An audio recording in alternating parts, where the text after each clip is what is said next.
Okay, let's get started. Good evening, everyone, and good morning, Anil. We are back again with our Wednesday Knowledge Share for Growth sessions. I hope, sorry for that. I hope everyone at your end, including you're safe. So, on behalf of All India Oracle Users Group, we would like to welcome you to Oracle, means our weekly webinar session. We had a great success on Oracle Groundbreaker Yatra 2020 online webinar series. It was well received by the global Oracle community, not only India. When we look at the data, many people joined from EMEA and AMS region, right? So please pass this information about AIOG community to your connections and make it more successful and vibrant networking community. It's very important because we share each other network, then only we can grow in our careers, right? And also important that please provide your feedback. Without your feedback, we can't help you. We have so many ideas to help your career professionally and then also personally. So today we are lucky to have Anil Nair. Anil is a great supporter of AIOG from day one. Thanks, Anil, all your support and contributions. Again, today also your early morning for you, but thanks for joining early morning for our community. So a very warm welcome, Anil. Before handing off to Anil, also we would like to remind you a few things. Let me go to the next slide. I think um, the presentation will be shared with all the registered participants. Now, the good that we have a single portal where you can see files, feedback, recorded webinars, everything in one portal, right? For all your questions, please post it in a Q&A panel at the bottom of your screen.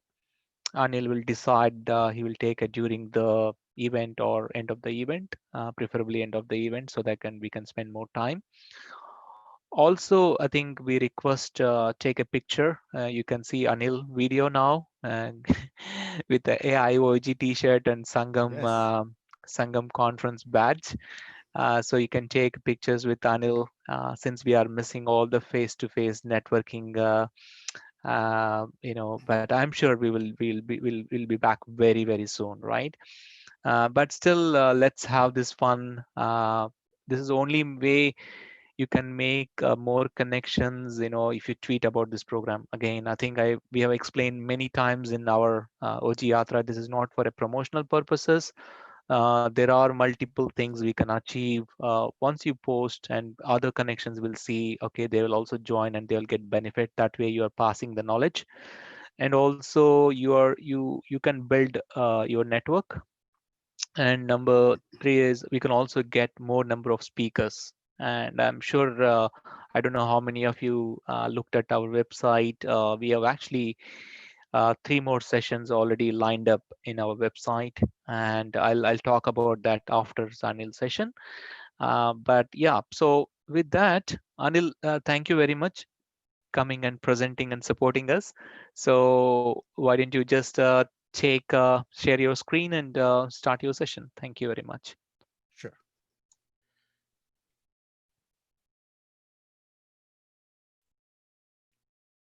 Okay, I am share screen.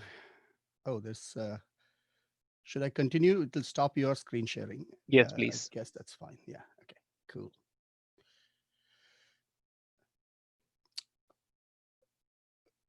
Yeah, perfect. We can see your screen and yourself. Okay, sorry, I think, can you see the presentation or this the other one? Wait, let me just get this right. Hold on.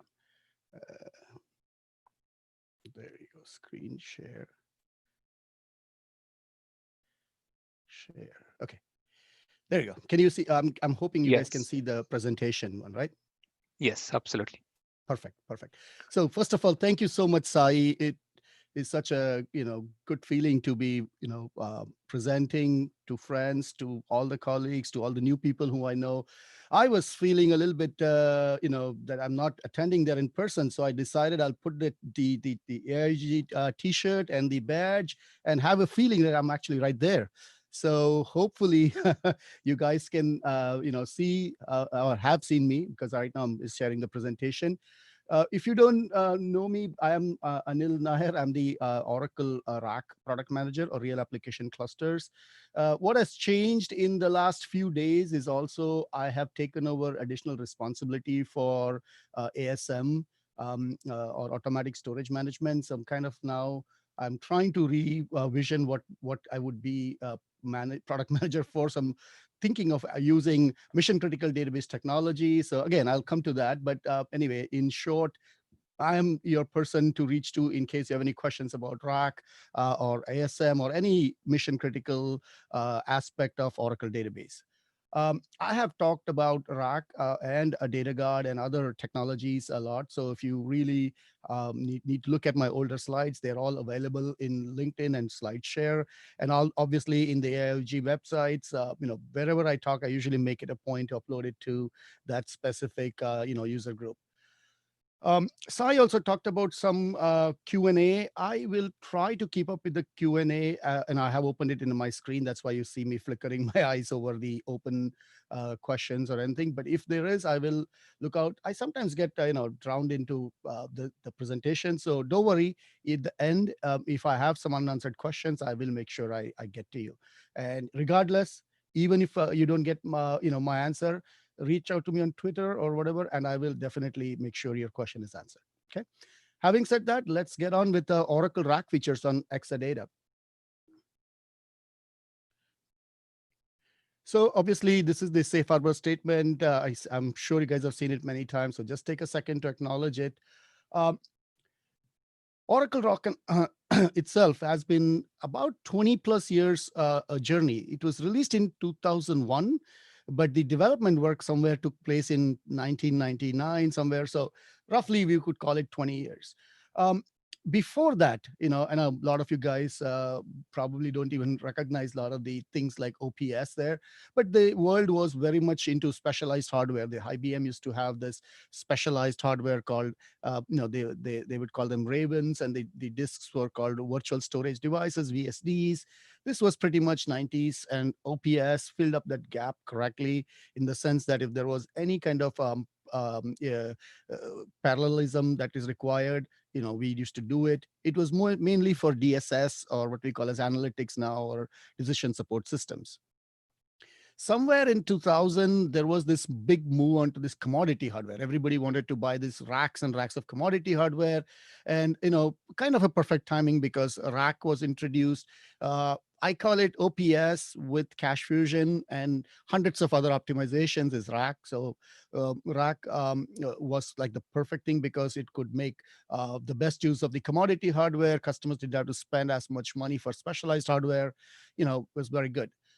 Somewhere in around 2008, again, I don't want to get into specifics, but roughly around that time, we got into Exadata. Now, what is Exadata is, as I call it, it's a very specially optimized hardware for Oracle database.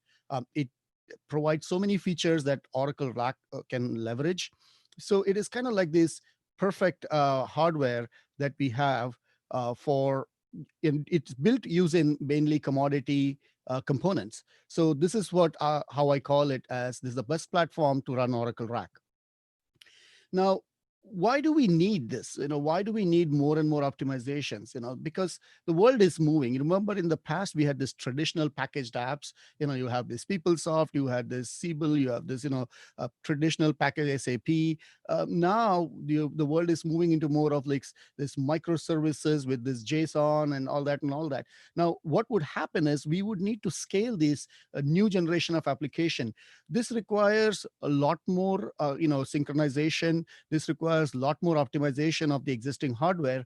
And that's what we want to do with this. So we have introduced this new generation Oracle RAC, which is basically utilizing the platform specific benefits, regardless of its Exadata or whatever the platform provides, to make sure that we can scale.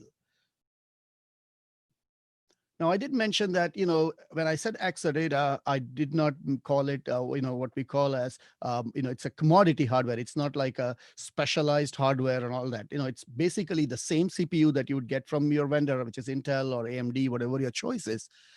You have RAM and network. This is pretty much the same. So what makes Exadata stand out is that we know what RAC requires, in the sense of we require a very fast IO throughput. We require very low latency, what we call as private network. And we are able to do this on or make sure that this is implemented in Exadata. We also have what we call as the smart software in the Exadata components. Like, for example, we have this Oracle Linux, which has some optimizations on the platform that we have. We have firmware optimizations. I'll talk about a bit in the later part, but this is basically what we are utilizing to make sure that, we do not, make any special components. We just have these commodity components put together and optimized for the use of Oracle RAC. Okay. As I said, this is something that we are trying more and more to leverage. Okay, so we know that there's a lot more CPU cores in, as we get into 2020 compared to 2010. We have a lot more memory. We have a lot more, more and more low latency network.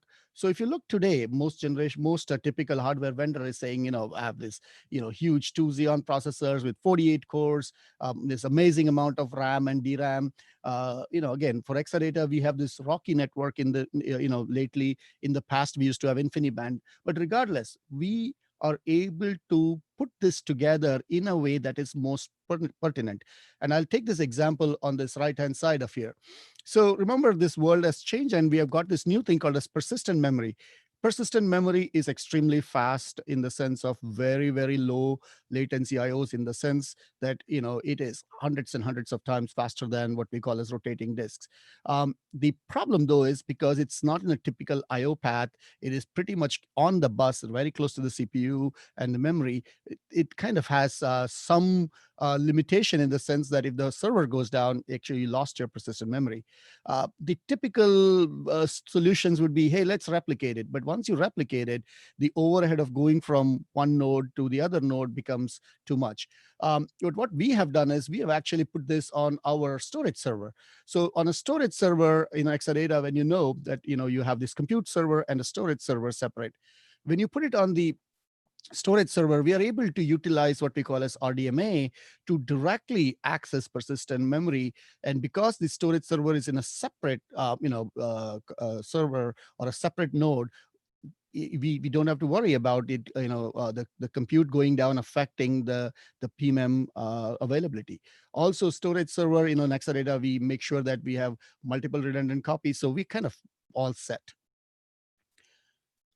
So what do our competitors kind of typically do is they have this huge storage arrays, which say that, oh yeah, we got this 250 gigabytes bandwidth, huge SSD arrays there. But what happens is when you connect them through the fiber channel or whatever HBA you have, your HBA is kind of the limiting factor.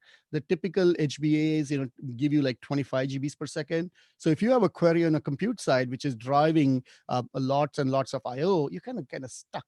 Because even though your SSDs can go much faster, you have a single throttling or choke point, what they call it.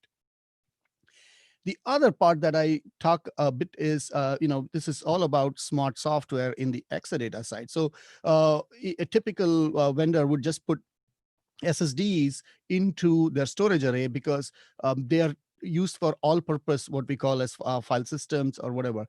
What happens in the database side, we actually know what kind of IO we need. So we have what we call as much better, what we call as garbage collection technologies and ware leveling capabilities into our firmware. So it kind of works out really, really better to put these things in the Exadata perspective, from the perspective of a database IO. Okay. Oops, sorry, to go further. Now, what other thing about the typical storage vendor, what we have is the IO path. Now, if you know IO, the block, what call it block storage concept in Linux has not changed over a long time. what happens is essentially when you send a message or when you write something, the compute server calls the whatever block storage it sees, and then it tries to do some kind of messaging to it. It says, okay, this is how I want you to write. The block would be actually connected to some kind of, let's say, flash storage array. It'll try to send a message there. When it comes back, it goes all the way reverse to make sure that the IO is done. The difference is that the cost of the IO is kind of inflated because of this cost of the network or IO software, regardless how you connected it, either using a NAS or a SAN. There are interrupts and context switches that are required. So this kind of takes some of the benefits of the underlying storage away from the compute. The final part about these setup or this architectural setup is that these affect database scalability. What I mean by that is, let's say you have a database. So typically on a database, you would do some queries. Now, let's say you do this query: select customer, sum invoice, amount from sales, and for a particular range, right? Let's say you want to find it all the sales from since July 2019. What would happen is that the compute would send that message or the request down to the storage that I want to read these kind of blocks. And even though you got a lot of rotating disks, you're kind of stuck with this whatever HBA you have to the performance of that. Now, the other problem with this is we are sending all the records that have this or that this query wants back to the compute node, where it will do the additional sum on the compute side. So kind of like we are limiting scalability. Whereas on Exadata, what we do is we have optimized in two ways. One is we used RDMA. So with RDMA, we don't have to do what we call as context switches. The second part is we also offload the query. When we say we offload the query, what that means is we only, let's say you have 10 storage units. The query is chopped and sent to the storage, and the storage can actually do and return only pertinent data to the compute, which means it's actually really able to scale regardless of what you throw, what kind of queries you throw at it. Also, remember that the storage is processing new blocks while RDBMS works on the blocks already written. What I mean by that is, let's say the first 20 rows are returned, it goes back to the compute side while the storage is still working with the next 20. So kind of like we have perfected this in the context of making sure that we do a lot more work quicker. I did talk about RDMA, and I think it's pertinent to set up or explain the context of what is RDMA. Well, typical computer science 101, DMA is direct memory access, and R apparent, is just for the remote side. So what I mean by that is RDMA is used to explain or be the ability to provide or ability to read the remote memory from the other compute side. So this is done in two ways. As you can see here, basically a database server will directly be able to call a memory region and be able to read and write from the storage side without incurring any kind of extra buffers or any kind of context switches and all that. So this is great for us because this is really good for us because it's not only from database to storage, it's from our compute to compute. Remember, for RAC, what we need is a very, very fast, what we call as private network. And RDMA provides us this with very low, cache fusion latency, which kind of makes it easier because there is less congestion during busy loads. Because if you look at typical RAC performance issues, you see that as the private network gets more and more used, there's an added congestion because the network and the other aspects of the path are unable to keep up. If you see here on the top right hand side, I've tried to make it like what is new in this. So when I talk about new, what I mean is this new X8 and this new ROCE based private network that we have. what I mean by that is until recently, until this X8, we used to have what we call InfiniBand. Now we have what we call as ROCE or RDMA over converged Ethernet. Um, Basically, for the context of a customer, nothing changes. It's basically that, we have the similar thing as InfiniBand. It's just no change for the customer. At the other end, basically we are able to benefit from all the features that InfiniBand provided us, like all RDMA optimization. So we are able to utilize that, and there is no change in terms of performance or some feature wise or something. So it's pretty much the same, except it is based on an IP based network. So it's much more, the IP based network in the recent past has been able to keep up with and actually provide much better performance than the InfiniBands, and that's why we are going with more ROCE based in the newer Exadata hardware releases.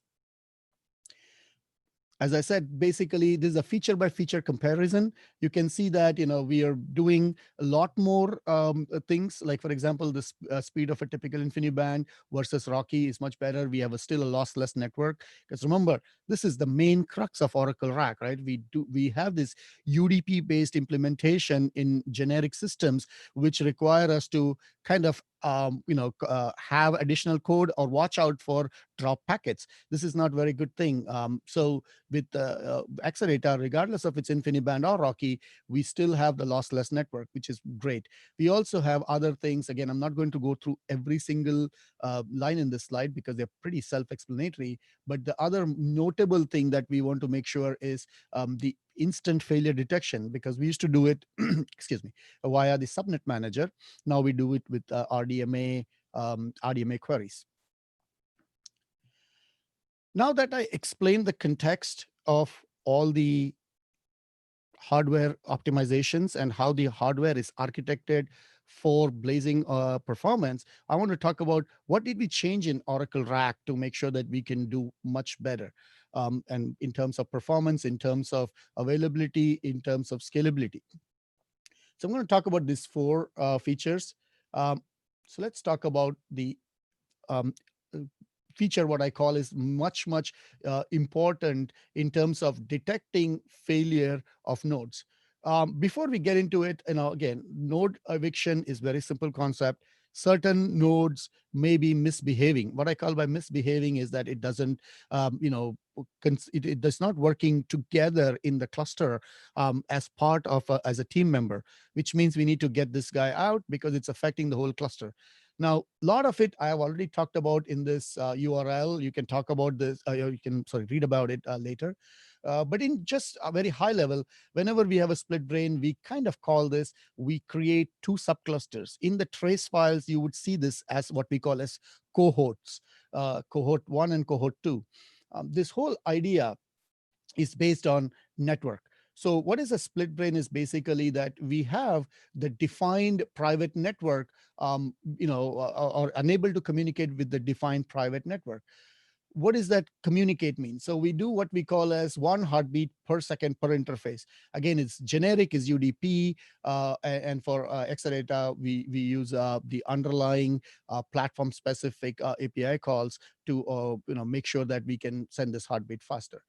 The defaults are some miscounts is 30 seconds, and you can find out by this command.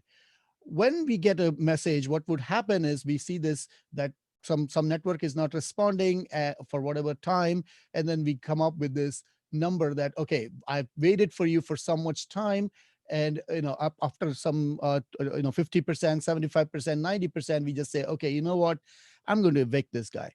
The idea to understand here is that the network heartbeats are gone. So how do we actually evict the other guy? We also have this thing called as disk heartbeats.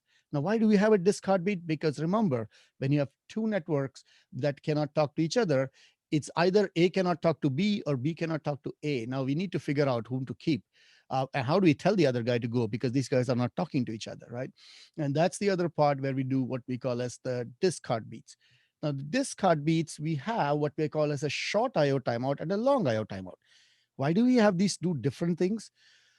And again, I'll explain in the context of the hardware optimizations in the coming slides, but to just set the context, we have what we call as multipaths. What is multipath is the storage vendors have typically had this concept of having multiple HBAs attached to the storage, so that if one HBA goes down, the other HBA can easily take over. However, unlike the network bonding, which are a little bit more quicker to take over in case of failure, the multipath failures are typically about 90 seconds to 120 seconds. Now, this was a big problem for us because now we don't want to wait for that long. So what we have done is internally in our clusterware and RAC, we have this short IO timeout, which means is 30 seconds, and long IO timeout, which is 180 seconds. So that way, or sorry, 200 seconds. Let me correct myself. It's 200 seconds for the long IO timeout. So essentially what we give is for customers who say that, Anil, I have my path failover set up. I don't want you guys to reboot my node. We kind of let this, 200 seconds be the maximum time we will wait. Now, when you get these errors, we do not wait for 200 seconds. So if we get an error that I cannot write to a voting disk, we kind of try to get this quickly done, evict within that time. So we do not wait in this event for more, for what we call as IO timeout. Sometimes the OS specific IO timeout is larger, so we do not wait for that. We just look at the start, we look at this, and then we say, okay, around 200 seconds it took, I couldn't write to it, I'm going to evict this node. On Exadata, we do it a little bit differently. In Exadata, we have this feature called instant failure detection. So what we do is, regardless of InfiniBand or ROCE, we are utilizing the benefit or the platform-specific benefit. What I mean by that is, in InfiniBand based, we used to have what we call as a subnet manager. So we will rely on the subnet manager to tell us that, hey, what's going on with the network? And especially the subnet manager used to be running in the switch side, so it's much easier. With ROCE, we have some little bit of change, and I'll get into that slide in the next couple of slides. But essentially, we are able to utilize either the subnet manager or the RDMA reads via ROCE to declare a node dead in less than 2 seconds. Well, we say 2 seconds, but a lot of my testing shows it's actually way lesser than 2 seconds. Basically, we do not have to wait for, constantly trying to read from the other side. Now, why do we actually, in generic system, wait?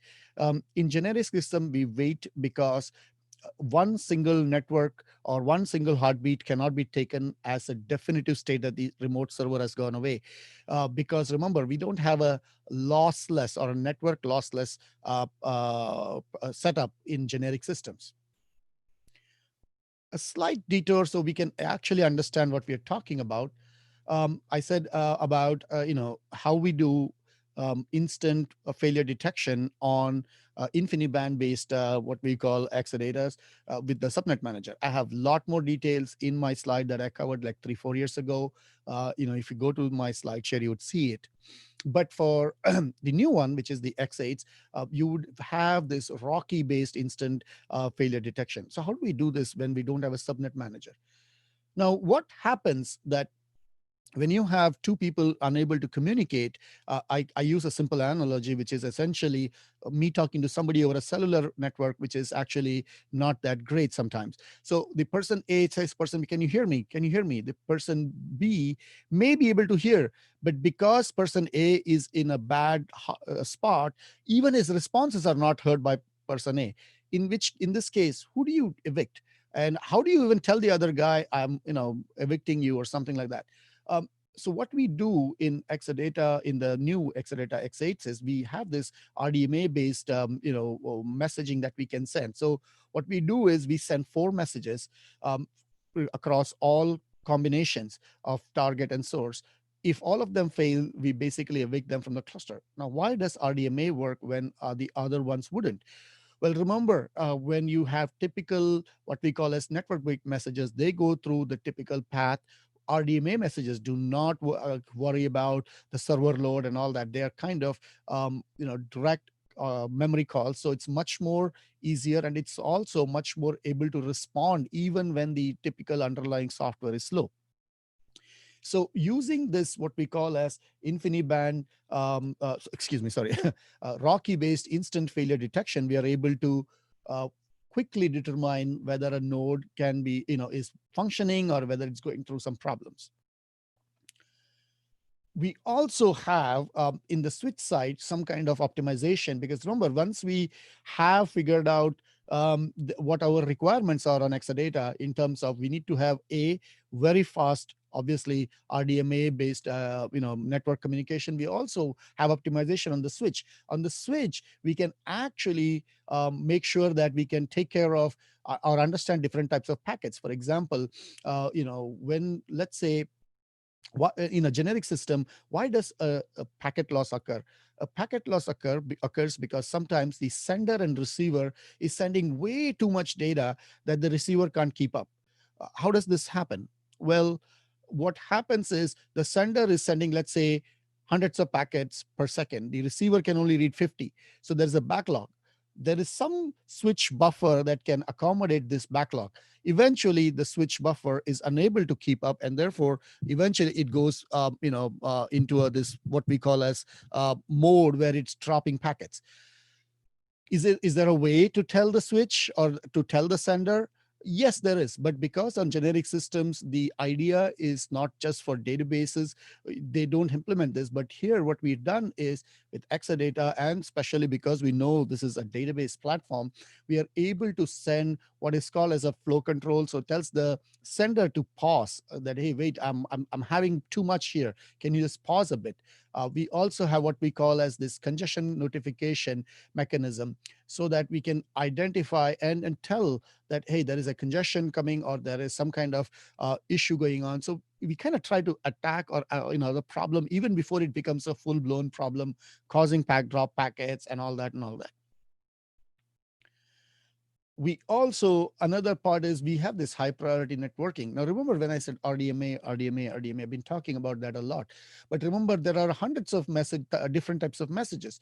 On the network side, we kind of provide what we call as priority for certain types of messages. For example, cluster heartbeat messages, cache fusion messages. We kind of make sure that they are kind of prioritized. We make sure that they get the most highest priority, so that they can go through and when compared to some kind of like a backup or some kind of other jobs going on. So this allows us to see the entire end-to-end network for the cluster. The private interconnect is, first of all, there are features like congestion control. There are features which allow us to have a lossless network, what we call as. And also at the higher end side, at the priority side, we also have special what we call as priority for different types of messages. The only reason why we can do that is because at the switch level, we can understand the message formats, we can understand the message and be able to prioritize them based on their incoming load. Okay. So let's get back on track now that we have explained how does it work on Exadata. Now, like I said, on Exadata, we get get a message that something is happening. We would look at the timing. We would look at the either the subnet manager or the RDMA messages, and then we say, okay, let's take this down. And in many cases, we can see that this is actually less than the 2 seconds that we actually advertised. This is in this case, it was less than 0.7 seconds. So even less than 1 second, we have detected this is a problem. Take this away. We are able to do these kind of things just because of the advantages or all the platform specific optimizations that we take benefit from. The second part about it is also Diskmon. Now, we talked about how we do all this IOs, or excuse me, all this network on the private network. Now, how about the IO? Well, remember on Exadata, we have this new, or what we call as the IDB protocol, which is not typically the block storage that we go through, right? So we does not go to this, IO path. We do not rely on OS path retries. The way to look at this is, if you look at, like, for example, CRS-CTL query, CSS vote disk, you would see that we are now, seeing this O/XY, whatever IP based, location. So this is a little bit different than what we would see on a typical generic system. Additionally, we have this Diskmon process. The Diskmon process is the process which will actually be able to signal CSS if it cannot reach a storage cell. So we, together with this new IDB, along with the Diskmon process, we are able to quickly, far more faster, be able to detect a problem with the storage cell and be able to react to it. And the error messages, like I say, no, I try to keep these things technical so you can reuse it, because you can go through your trace files, and if you see this message, you basically see how to understand this is more of a Diskmon based eviction than what we call as a network based eviction. Now that we have decided, okay, that how we do the eviction, we have to figure out what happens, how do we decide on which node to be evicting, right? So if you have some typical clusters, in the past, we used to just take over the lowest node number.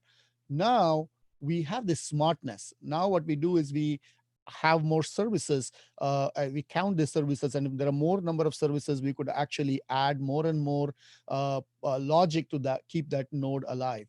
And this is, also same on generic system, but it's more pertinent on Exadata, because in Exadata, you typically have a lot more consolidation going on, because the platform provides a lot more consolidation, scalability facilities. We also consider on both generic and Exadata systems about public network card failure. That is what we call as secondary failures. We also, in this context, allow you to choose a specific network, or a service or a node to be evicted. So if you say, hey, Anil, I have this new Exadata system, that has a lot more cores. I would like to keep that node in case there's a SplitBrain. Yes, you can define that. All the capabilities of the generic system, which we have talked about in the past, work on Exadata. In fact, some of these cases are more pertinent to Exadatas. Now that we talked about the instant failure detection, let's go to the smart cache fusion block transfer. I have put a lot of features in that bucket. So essentially anything to do with buffer cache, I kind of put it there. Remember that RAC relies on the private network for essentially being able to communicate and essentially synchronizing the memory. What happens is that on cache fusion, we are able to now leverage what we call as the statistics. The statistics are essentially the network's statistics that we collect to make sure that what is the latency on that, what is the IO statistics. This is done via a process called DRF, and we can see this internally in our, it's exposed in the $V views, and you can also see in the what we call as AWR report. So we have this concept called as lost blocks. What is a lost block is very important to understand. In UDP, which is what we use on generic systems, a lost block is that somebody sent a packet to a requester, and eventually he sent a side channel message. A side channel message is a message saying, did you get it?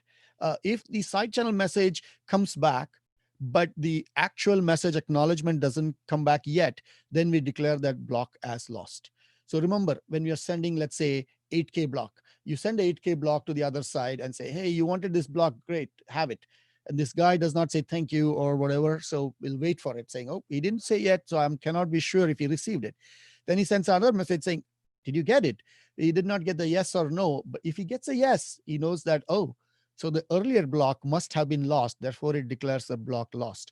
This is important to understand because a lot of people don't understand this concept of lost blocks as this. The bad part is it's very expensive.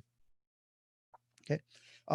Just to answer, I think it's a question. CSS critical, it is Accelerator specific or can be available on, yes, it's not Accelerator specific. It can be available on generic systems also, Jitendra. Yep, thanks. I hope I answered that.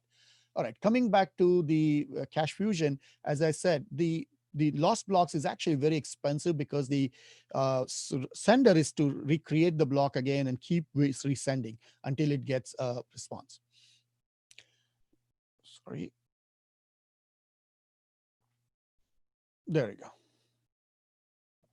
Now, how do you know what is best for your system? So on the left-hand side, we have the generic system. On the right-hand side, we have the Oracle Exadata. On the left-hand side, you could see that we have this new IPC lightweight communication library. What is a lightweight communication library? Is the optimization that what we had until this time is that for every process, we have to have certain number of sockets. And as the number of CPUs have increased, there's a lot more processing done on the server side. Unfortunately, there's not many sockets. So we got to optimize our code to reduce the number of overheads that we have, the number of sockets that we have, the number of file descriptors we use. So IPC Lightweight is an optimization that we have that reduces drastically the number of resources we use for our communication. We also have what we call as NUMA-aware resource assignment. What does that mean is the side effect of having a lot of CPUs is that now they are more and more servers are NUMA aware. What is NUMA is essentially if you have a certain number of CPUs, there are certain memory banks that are easier or faster accessible than other CPUs. Now you say, why do I care? What is the big deal? Well, the big deal is this, right? If you are running a process on, say, CPU 1, and its local memory is, you have all your resources on your local memory, then obviously that CPU can provide faster response than going over to the other CPU's memory. That's what we call as the QPI, or Quick Path Interconnect. Regardless, what we have done in our IPC is that we make sure that, okay, if you have your resources running here, you want to make sure that all the resources are local. So we kind of have this NUMA-aware resource assignment. This causes or considerably reduces the overhead of socket and memory and all that. On Exadata, on the right-hand side, obviously, we use this new XRC transport service. We bypass typically like the OS overhead requirements and all that. We also have what we call as, utilize what we call as multiple virtual lanes. So, we can prioritize cache fusion traffic with other traffic. How do you know what is right and if you're configured it's right? Well, if you see on your system, you would see that the generic systems would show something like this: IPC lightweight over UDP. That means you're on generic system. One of the most often asked questions for me is, Anil, I was doing something good on my Exadata, everything was good, I applied a patch, and now everything seems slower. I look at the alert log, and the first thing I see is that they're not using RDS. That's mostly because some patching did not complete successfully or did not do everything correctly, and you ended up using UDP on your Exadata. You don't want to do that.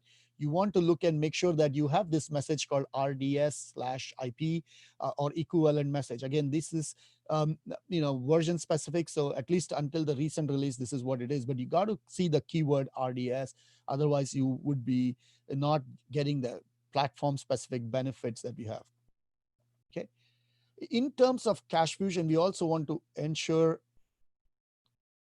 Okay, there is a question called, will you be providing recording of this session? Yes, we will be providing you this recording.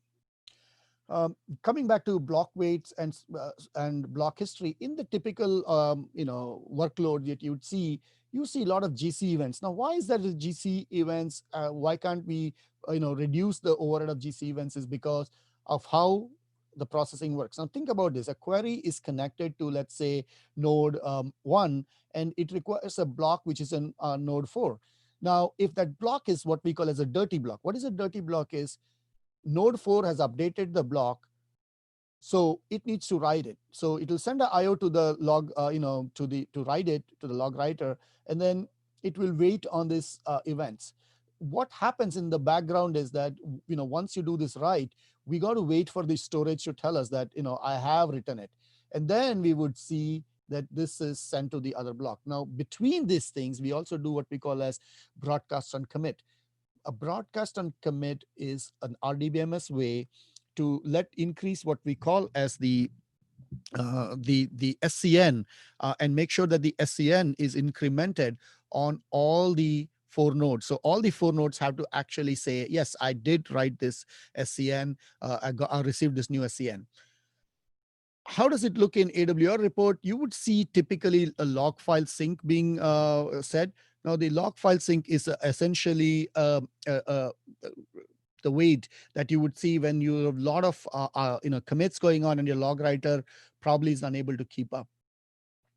Um, Log writer, essentially, the whole IO processing of the log writer is not that different, in the sense that when you have, let's say, typically customers have multiple log files. So when you have multiple log files, the write is basically going on this way. So when you have the client connects to a foreground process, it's doing the write to the log buffer, and these guys are actually writing and making sure that log writer is able to write this to the physical disk.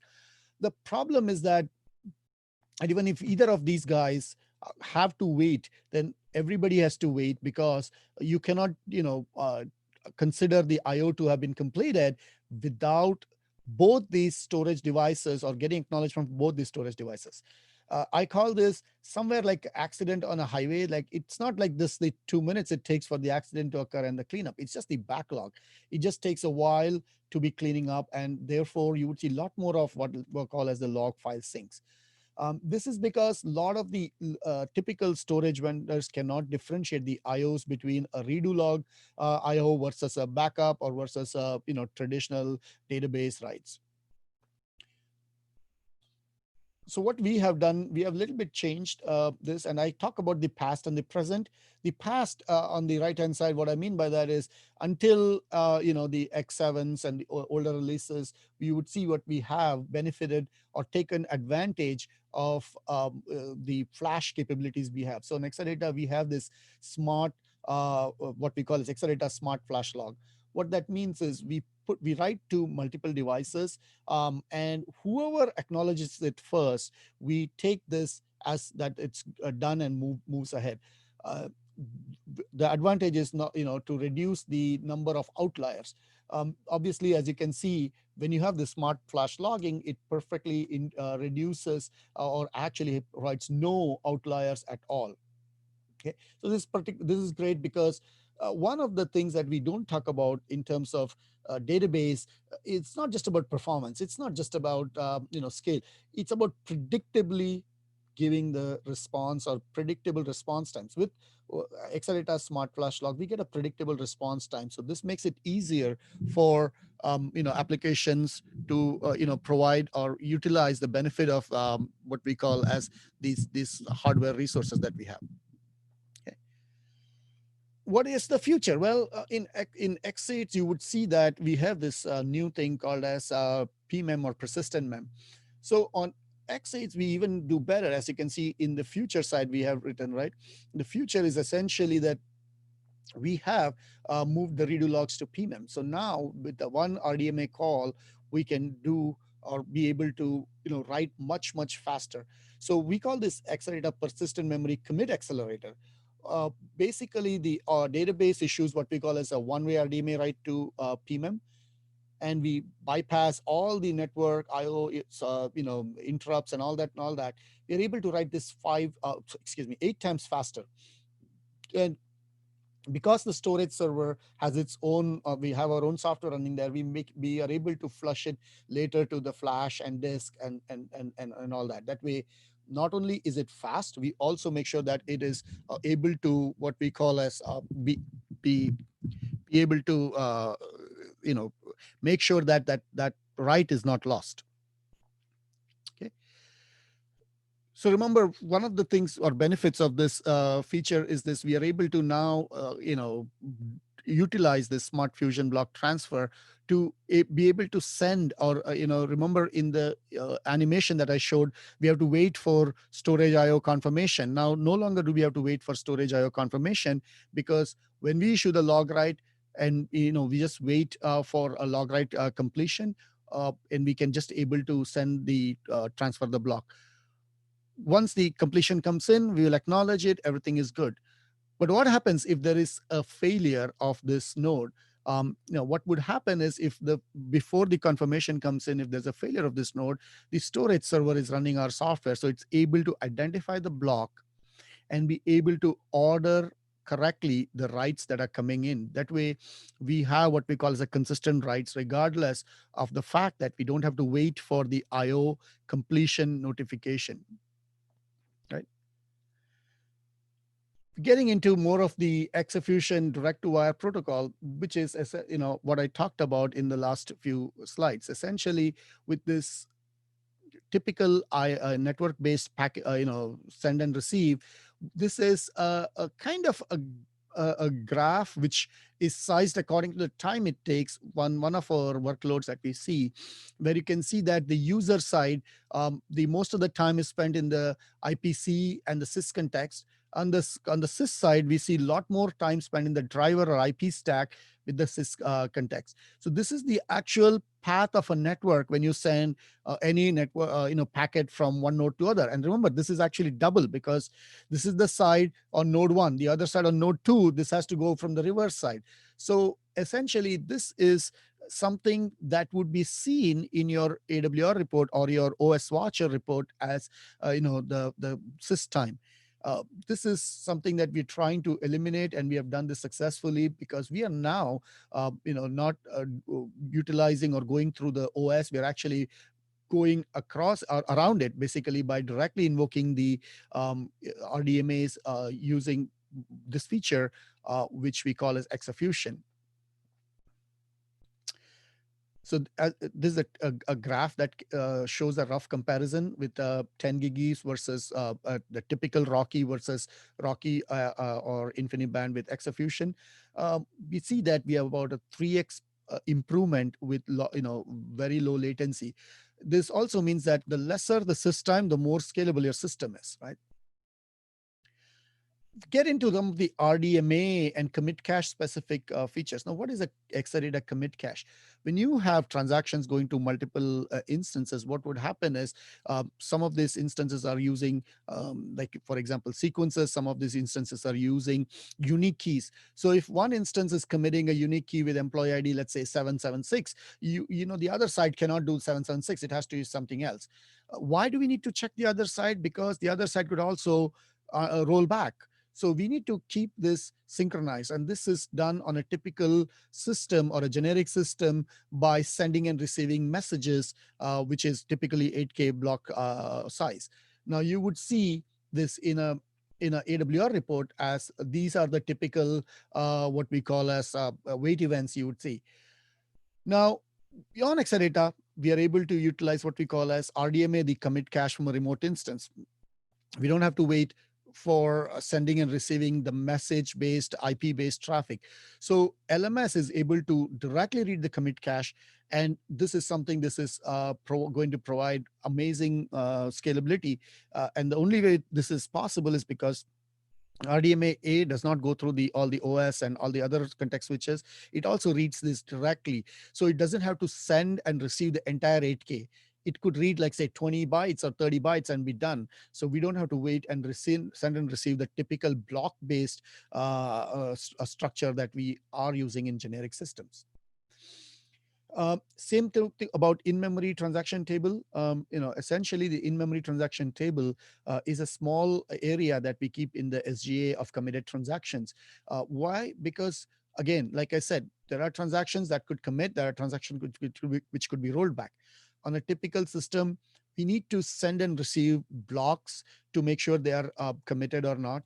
In Exadata, what we have done is we will be able to transfer what we call as the remote or the transaction IDs efficiently in a single message.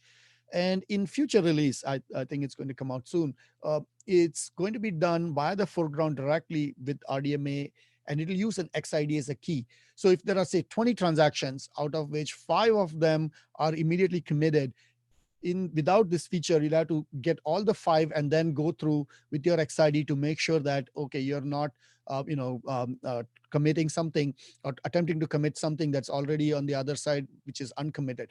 We would be able to send the XID and get only what matches our XID in future. So even we'll get better performance. So without this feature itself, we got about a 14x improvement. Now with this, we anticipate even better performance on this. Okay. How do you figure out whether you're running into this? We'll see what we call as this undo header and the undo messages you would see being sent more than your data block. So in this case, you can see that this is like the worst kind of system to scale, because your data blocks actually you're not sending and receiving enough data blocks. You're actually sending and receiving almost 50% more undo, which is what we call as something that not very scalable system. So with this commit cache feature, with this undo header feature, we are able to scale even these kind of workloads. Okay. Now that we talked about all these features, I want to talk a couple of features of ASM that has on Exadata. Now, I already talked about some of these things, right? With Exadata, we are able to support or do ASM because the storage, we know we are able to do a little bit more than we would do on a generic system. So first of all, we can, obviously be able to apply all the Exadata smarts into the ASM. For example, the resyncs, the rebalance, and rebuild operations, and all that. With the newer releases, we are also able to dynamically up-to-date change the ASM power limit. We also now, because we understand what we have, we could, rebalance to restore our redundancy first. So this basically makes sure that we do not, expose ourselves to secondary failure. So if there's a first failure, we try to make sure we try to, restore the redundancy first. So this is done automatically without any user input.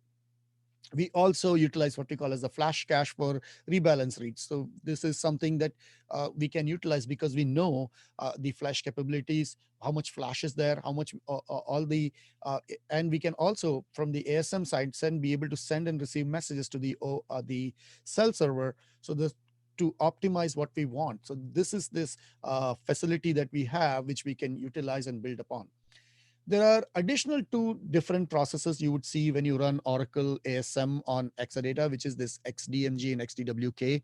Basically, both of these are able to provide the feature which is called as, what happens is we are able to now get these events directly from the cell on failures. So if there is a failure of a disk, we can now take action on it. If somebody goes and changes or replaces the disk, we can take action on it. Or we can actually check the disk to make sure that the disk is the right one to be in that slot, so that we somebody doesn't make a mess and put the wrong disk in the wrong slot. Once the right disk is acknowledged, we actually can do the actions like re-adding the disk to the disk group, and without the customer having to manually go and do it on their compute side as a user initiated command. The other thing that we do is automatically, like we said, we try to, if we see some problem with the block, we actually are able to repair it by using the good copy. Again, we do not even, interrupt the database work. We kind of do it behind the scene. If there is some kind of packet issue that we see, we are able to sorry, I was looking at some of the question. I'll get to it as soon as I finish this slide. So essentially, when there is some kind of corruption that it sees on the packet, we would actually know this. We'll say, okay, let me just resend this package. Maybe it's a problem with this, but we will never write this bad one. So that way we kind of prevent these things going on. Now, how do we find out if a network packet is bad or corrupted? Because we do all the CRC checks. Also, remember that we also do this HARD compliant check. So with this features, ASM and Exadata work together to make sure that the typical what we call as failure cases on storage is prevented. Jitendra asks, on dynamically change ASM power limit, if my parameter is set to 5, how it will overpass it and work as its own. Now, again, like I said, on the ASM power limit, in the past, the ASM power limit was provided as a knob, as a tuning knob, because remember, when we are running internally in the system on a generic system, we don't know how much storage benefit or capabilities you got. Sometimes customers would say, Anil, your ASM is not doing or throttling my storage. Can you help increase it? Well, that's why we provided you with the knob. With Exadata, we don't need you to do this tuning because we know the capabilities of the underlying system. So we can automatically in the background provide a better number than a DBA who would build it based on his knowledge, right? For example, if a DBA of a system who's been doing it for 10 years knows that, oh yes, last time I did my power limit to 15 and it made a real big mess. 8 was good enough. So he comes up with this knowledge, and based on this, he does it. Exadata, we don't need you to even think about it because we know, okay, our storage, how much storage we have, how much throttling we can do on the storage side, and we automatically come up with this good number. Hope that answers your question, Jitendra. So I can then move on because I'm almost out of time. Sorry about that. Maybe 5 more slides. I think I'm done.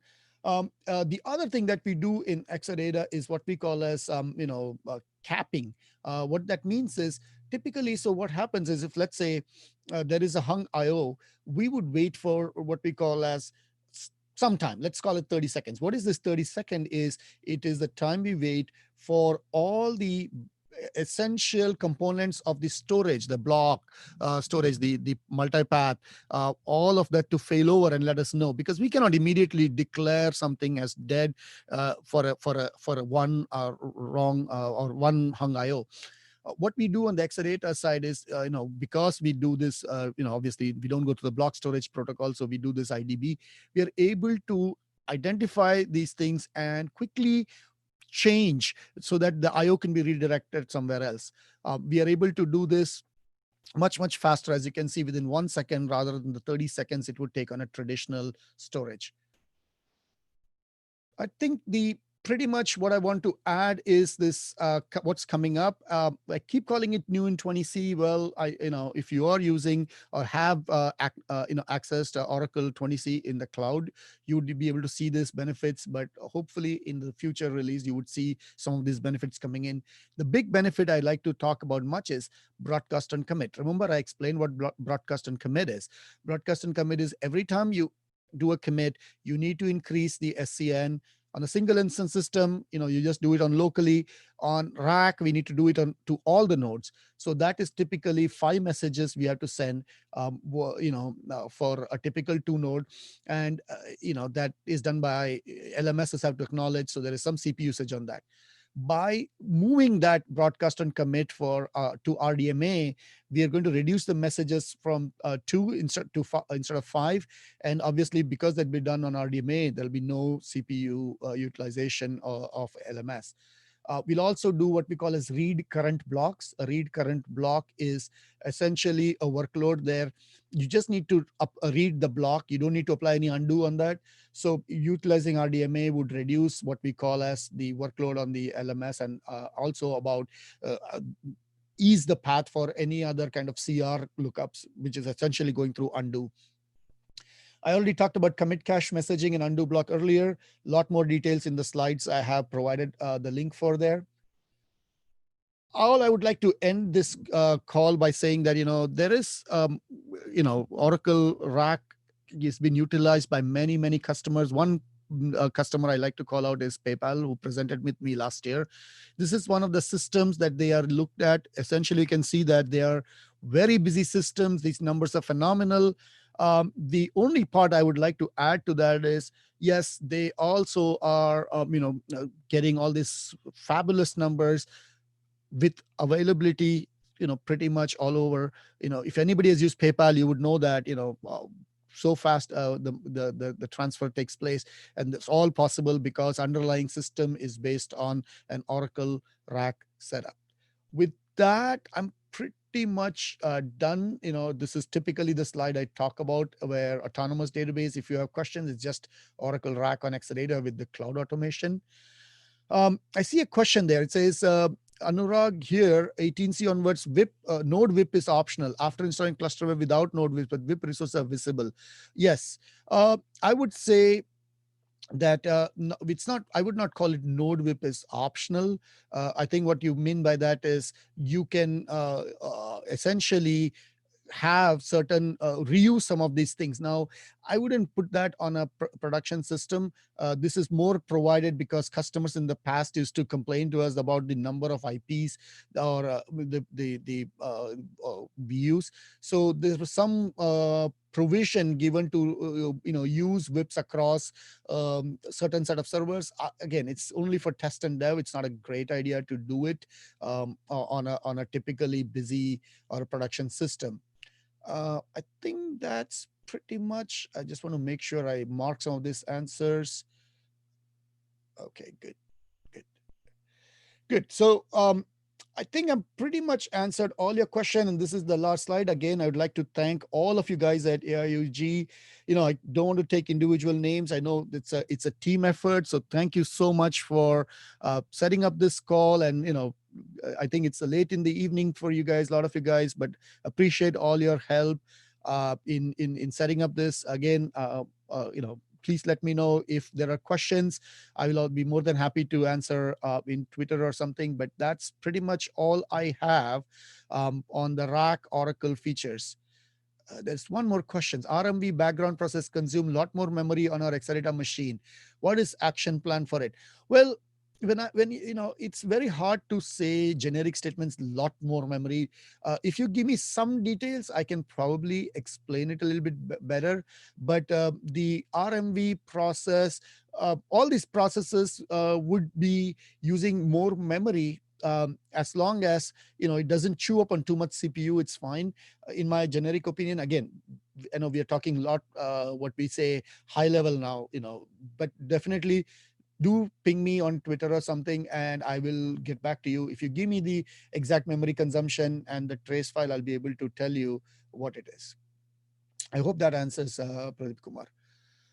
How do we set up multi-tracking by using ROCE? I guess I don't understand that question. If you're talking about multiple racks using ROCE, it's very similar that what you did. It's just a setup that you have. You don't have to do anything separate than what we recommend. Again, I think that term multi-tracking could be used in multiple ways. That's why I'm not so sure. All Exadata features you covered are applicable to OCI VM Exadata also. Yes. So what we call is the Exadata cloud service is the right service way to call it. Yes. All of the features we covered are applicable to the DBCS, or what we call as a database cloud service on Exadata specifically. Yes. That was a question by Saurabh. Yes. So I think we are done. If there's no more questions, again, like I said, I'd like to thank AIUG. Sai, that's pretty much all from me. Thank you, guys. Yeah, thank you very much, Anil. So I request all the participants, we need more participation in terms of asking questions. Okay, this is the only way we can keep speakers happy. We are learning from Anil, definitely. And Anil is also looking from us, especially the AIOG community. We need to ask more questions because it's very important, right? So they can, for example, you may ask something which is not part of the product, and they may implement in next releases. So I think please keep more interactive. I don't know why we I think it's maybe a starting problem, but please don't hesitate, because this is not a face-to-face event. Type whatever you like. Yeah, don't do it, but ask the right questions, so that's very important. And thank you, Anil, for your time. We really enjoyed your presentation as always. Hopefully we'll get your time very soon with the next presentation, since it's running on every Wednesday. Um, Also, as suggested, please use hashtag. This is very important. Make connections, right? You can see Anil's hashtag, sorry, not hashtag, handler rack master PM, and thank him if you want to, in Twitter as well as Facebook if you want. And the presentation will be shared to all the attended participants. That's very important. So we need some discipline, because people just sign up and they'll wait for the presentation. No, no, not. We are not going to do that. So it's all important. You are presented in this session. Definitely, we'll share the presentation. Um, and also,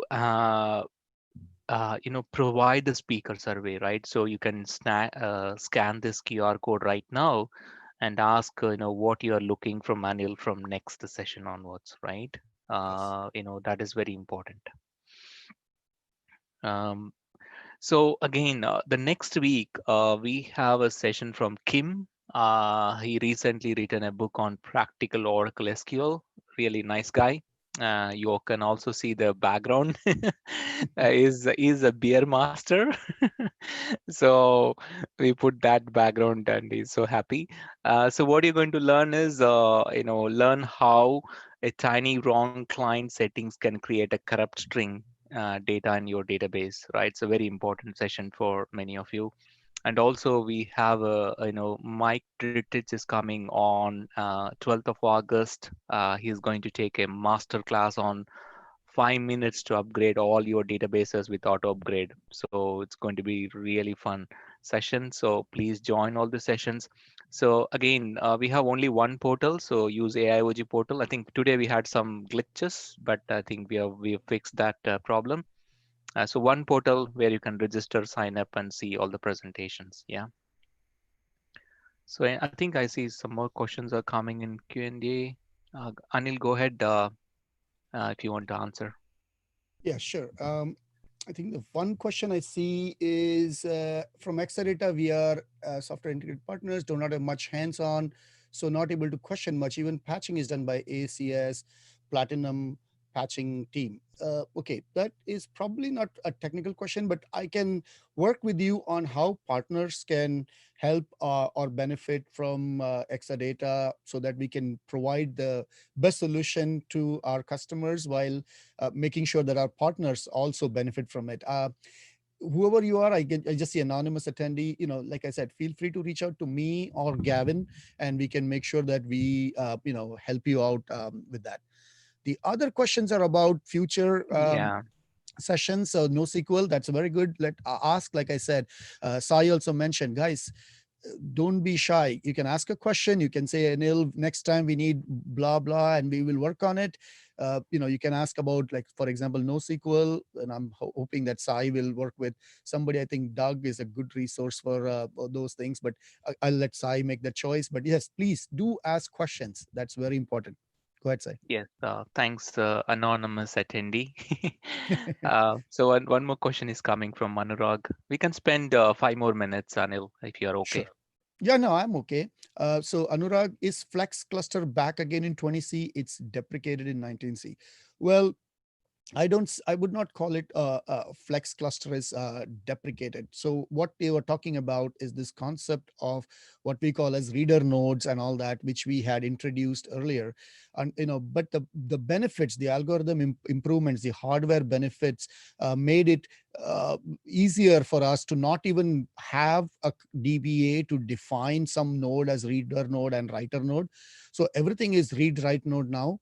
So it's kind of not deprecated. It's kind of like, I call it like, the benefits are so much that we have that we don't have to have the DBA define something. So it's not like a deprecated at all. It is kind of like we had that as something in the past that a customer had to depict a certain node in a certain thing, reader or whatever, and then create read-only services. Well, you don't need to do that. You can run reader or read-only instances automatically, so you don't have to do it. So I would not say it's deprecated. It was there, it was not needed, and it's not going to come back, at least in the near future.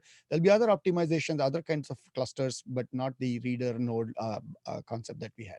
Hope that answers. The same thing about domain member cluster. The domain member cluster is not what we call as a feature that customers took up much. So now what we have is we have everything as a generic what we call as a standalone cluster. Last question, oh no, not another question from Basant is, what is the best ASM redundancy as per your? That's the hardest one. If you ask me, and believe me, I have been a DBA for a long time.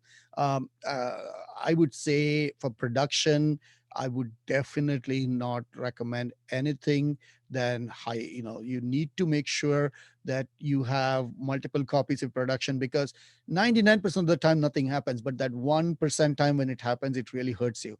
So test and dev, I don't care if it's external, but you really, really need to have high redundancy for your production system. I hope that answers your question.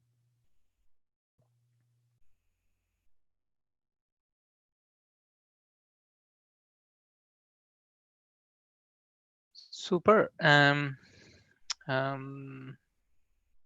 Somebody's asking in chat actually, Satvik. Okay, let me Can we look in work the on chat. hands-on lab for Exadata database on OCI for a practical purposes? Um, yes, Satvik, I'll reach out to what is possible. Um, because hands-on lab may be a difficult because you all need access, but maybe demo is possible, right? So, Anil or some product managers can actually walk through the demo. That's easy. Yes, But when yes. you look at hands-on lab, you need a cloud account.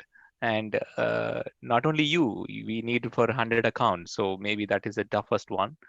Right. But And I'll ask Anil. Yeah. right. Yeah. So one of the things we are working on is to create what we call as hands-on lab on the Oracle Cloud. Uh, I am working on that, but like Sai mentioned, it's not that easy. But let me put it this way: wait and listen to an announcement from me.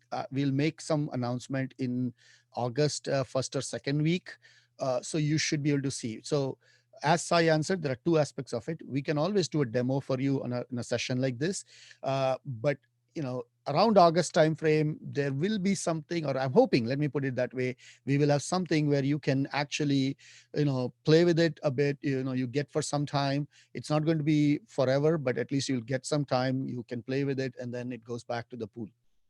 Okay. Okay, super. I think I'm receiving the same people are asking multiple questions. I think we want to see questions from new people, and you know. Okay, so I think um, we are actually out of time, but thank you very much, Anil, and definitely whatever you're planning to do, the first preference is AIOG community. Okay, Of course, of course, of course. and you can do whatever testing, beta testing with us. Definitely, we are ready to help you test the things, and you can always run some hands-on labs or sessions with us. And next time, I'm sure all my community will ask at least one question each, so that yeah, so that'll keep you interested. Yes, Thank yes, you very definitely. much, Anil, and thank you very much for your support. With Sure. You're that, very welcome. we will close the session. Thank you. Thank you.